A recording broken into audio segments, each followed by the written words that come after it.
When no one's looking, it's easy. When it's easy, it's easy. But when things get tough, it's hard to act with integrity. That's this week on the Badass Agile podcast.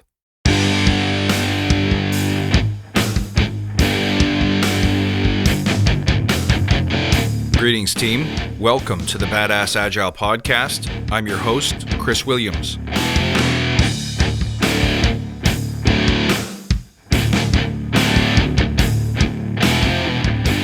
Hey guys, welcome back. I really want to spend a few episodes running without a script, talking about some of the challenges that matter most. You know, as an Agile coach, there are problems that come up again and again and again. And they do so because they're really hard to crack. It's difficult to create cultures, especially in really large environments where I know a lot of you are working. Think big financial institutions, think big retail, think government or institutional, where people do the right things and act appropriately at scale. And the first one I want to address is individual and group integrity. But first, let's remember why we're here. Let's see if I can do this from memory. To create an elite tribe of leaders who truly serve their clients and communities by doing what matters and what works. Pursuing excellence like a badass. There's so many resources out there about what you need to do to be agile, but we focus on who you need to become in order to lead teams. So let's hammer down those fundamentals to create a unique and powerful force in this industry. To be completely honest, I had to cheat to check my notes. However, I want to learn this so that I can do it by heart, so I'll nail it next time. Anyway, remember guys, if this helps you, tell your friends.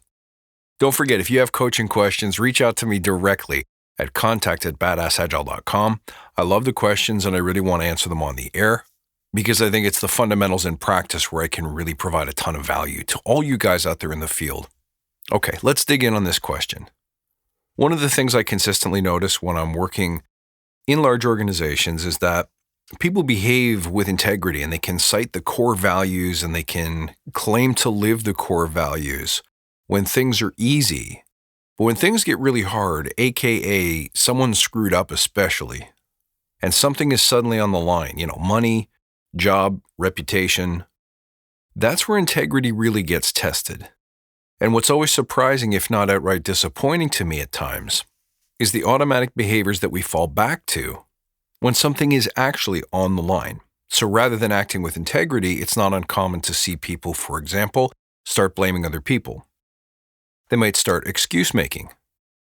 They might get outwardly defensive. And that could range from plain old rudeness to seeing people mount an intellectual defense, almost like a debate, in order to defend their innocence, sometimes without even being asked. It can cause people to shut down, to stonewall, to separate from the team, or it can even cause really non-integral behavior like lying, dishonesty, subterfuge, or hiding.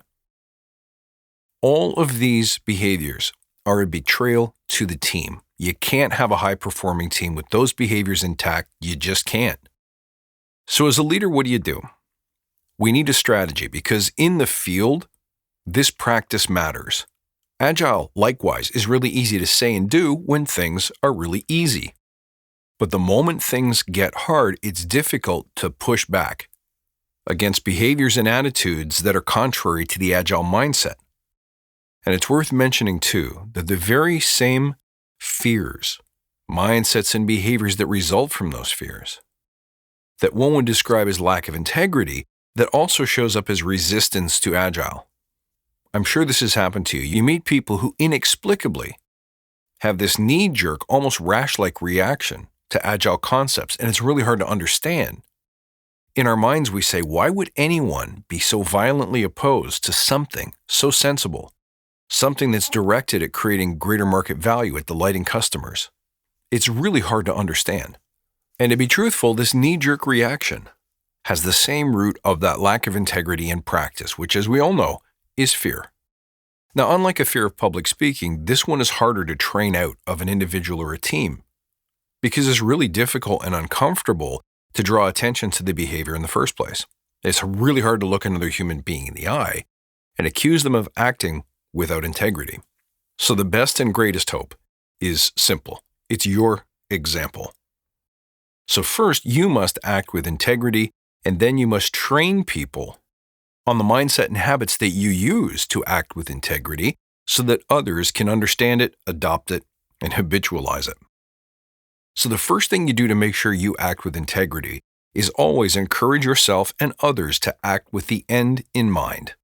Remember your vision. Remember your purpose. Remember your service. In a way, the question comes down to who do you want to be? Do you want to be someone who is known for cowering from challenge? Who is known for when things get tough, you beat a path in the other direction? So in the same way that we start this show with let's remember why we're here, I think it's important for each individual and at the team level to establish why we exist. This is nothing new if you followed my work, but a not so gentle reminder today that when things get difficult and when there are real stakes in play, it is more important than ever to remember who you want to become. Now, alongside that, it might be a worthwhile practice to know the hills that you would die on. Hills that you would die on are your principles. They are the things that you always will do or never will do. And by always and never, I'm referring to absolutes. So one has to decide, will you never hide the truth? Will you never run from challenge? Will you always act like an owner? What statements can you make as an individual that you can advertise on a t-shirt or put on a poster or start off every slide deck or introduce in every bio that you use to represent yourself and your brand? What are the statements that you can make with absolute certainty that even if you don't execute on them perfectly every time, you desperately want to, and that's the bar against which you want others to hold you accountable? See, if you haven't done so already, write down the hills that you would die on and put them into an ethos statement. I keep mine in it's like a PowerPoint slide that I've turned into a graphic that sits on the photo gallery on my smartphone. Now, here's another thing that not a lot of people think of as being associated with integrity, but do you know how to ask for help? Because when things get tough, it's very likely and very common that you can't solve it alone. No one could blame you for not knowing the right way forward in all cases. Sometimes you've got to ask. But think about this. Have there been times where your pride has kept you from asking? The consequence of which is you weren't able to keep a promise. You weren't able to meet expectations. You see, once you're aligned with your true vision and purpose, and you've stated your values, the hills that you would die on, you're setting a standard for yourself which you are promising to always meet.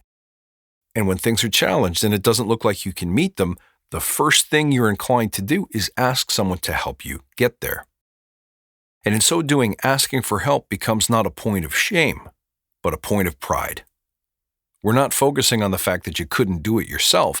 We're focusing on the fact that you found a way to do it at any cost. Or at least any cost that doesn't violate your core values. Another mindset and attitude that you should embrace and exhibit in public is running towards the fight. When challenge arises, put your hand up and say, I got this one. When someone says, who wants this? And everyone looks down at their hands, you speak up and say, I'll take it. Become the person that everyone knows will stand up and go first when courage is most required, but not easily found. You'll find something interesting happens when you become that person. Other people will start putting their hands up ahead of you because they like the way it feels to be a person of honor and courage. And if you can do it, they at least believe that they can, and they become willing to try. Now, associated with that last one is the mindset and the habit of acting like an owner. Behave like the buck stops with you. Act as though you have all of the decision-making power, all of the authority, and all of the responsibility, even if you don't. But guess what that means, guys? When you act like an owner and stuff goes sideways, that means you put your hand up and say, that's on me. I screwed up. You are always prepared to take the blame, even if the blame isn't 100% yours to take. Ultimately, as the owner, somebody has to catch all of the spills in the gutter balls, and that's going to be you. Now let me inspire you for a second. You might say, hey, This sounds great, but it's hard to act like that. It takes courage to act like that. There are real consequences to mistakes. Absolutely. A fearless leader, however, comes to understand through experience that most of the time the consequences that we most fear never come true. Do I get nervous when I have to own up to my own mistakes? Yes, I do. Am I tempted to hide and to run? Of course I am. Are there sometimes real financial or other costs to making the mistakes that you make? Absolutely, happens all the time. But the reality is I know who I want to be. I don't want to be somebody who runs. I don't want to be someone who covers up. And if you listen to my recent episode on silver linings, we know that every loss, every accident, every consequence is there to teach us something. Those failures create new opportunities or strengthen character in ways that we never could have expected. And right now in the back of your mind, if you're saying to yourself, well, I'd really rather avoid those kinds of costs and consequences. But guys, the alternative is what? To compromise your integrity, to destroy the value of your name, your brand, to destroy your reputation as a leader. How do you put a dollar value or a time estimate on that? You can't. Now, as a leader, it's easy to espouse these if you practice finding the courage. And the more you practice, of course, the more you experience and the less of a leap of faith it is to suggest that the consequences and the outcomes are never as bad as you think, and no one job matters more than your integrity or your reputation. But when you're dealing with people who are under you, who are inspired by you, or who are being coached by you, it's difficult to convince people of that. So yes, you have the responsibility with a team to limit the consequences of mistakes, honest mistakes, temporary errors in judgment. So as a leader, you have to ease off on the consequences, and sometimes you have to eat the consequences. That's what I mean when I talk about standing between danger in your team. This is talk made real. This is what a mama bear does, guys. She stands there and defends her pack, even if it means her life. It's not a moment of courage that you take advantage of. It is a way of being. It's in your DNA. It's who you are.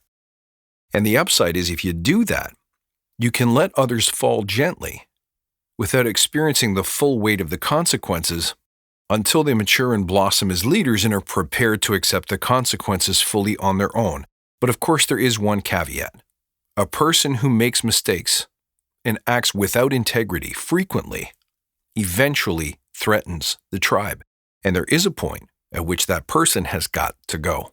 So when I say minimize consequences, I don't mean indefinitely. I mean for the purpose of learning and growth and leader development within your team, you do have to create a safe space for people to fail, as long as that failure turns into learning. So I hope that I've inspired you a little bit today to create a culture of integrity by acting first with integrity as an example to everyone around you, those you coach, those you lead, those you interact with. You might not change everybody, but you will change a few. And if you're very, very good and very, very persistent, you might even be able to change the world. And that's my sincere hope for you, your team, your clients. Folks, thank you for listening. You can reach out at badassagile.com or find me on Twitter at badass_agile. I'll see you next time, and until then, stay badass.